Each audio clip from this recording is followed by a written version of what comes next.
HR organiser జాతీయ అధ్యక్షులు రాజన్న గారు మన ముందుకు వచ్చి ఉన్నారు. మన సంఘీభావం జరగడానికి వారికి కూడా మనందరి తరఫున ప్రత్యేక ధన్యవాదాలు తెలియజేస్తున్నాం.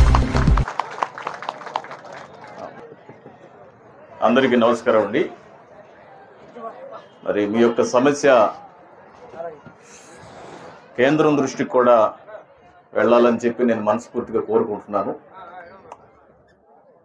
వాస్తవానికి మాకు న్యాయం కావాలని నిజంగా గొప్పవారడమైన మంత్రులు కూడా ఇక్కడ రావాలని నేను మనస్ఫూర్తిగా తెలియజేసుకున్నాను. ఎందుకంటే ఇది మనుషులకు వచ్చిన సమస్య, జంతువులకో లేకపోతే దేనికో కాదు.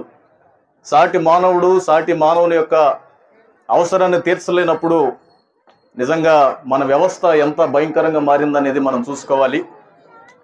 అందులో భాగంగా మరి ఉన్నటువంటి మీ సమస్య ఏదైతే ఉందో ఇప్పటికే చాలామంది చనిపోయారని కూడా మా రిపోర్ట్లో తేలింది. చాలామంది ప్రాణాలు కోల్పోయారని, కొంతమంది పిల్లలైతే అనారోగ్య పాలైపోయి కాస్త భయంకరమైన పరిస్థితుల్లో ఉన్నారని కూడా మేము తెలుసుకున్నాము.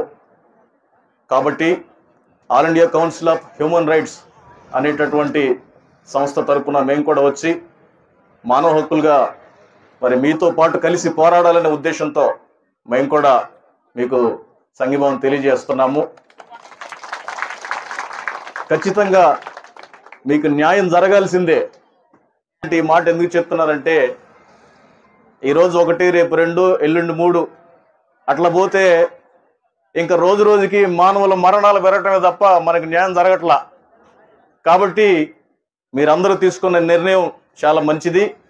మరి అందరూ రావాలి, స్పందించాలని మంత్రులు అలాగే ఉన్నతమైన వారు ఇక్కడ ప్రజల సమస్యలు వారు ఖచ్చితంగా పట్టించుకోవాలని నేను మనస్ఫూర్తిగా కోరుకుంటున్నాను. ఇక్కడ దీక్ష జరుగుతుందని, రిలే నిరాహార దీక్ష జరుగుతుందని 23వ రోజు 23 రోజులు ఇక్కడ మీరు కూర్చున్నా సరే పెద్దవారు స్పందించకపోవటం అనేది నాకెంతో బాధాకరంగా ఉంది.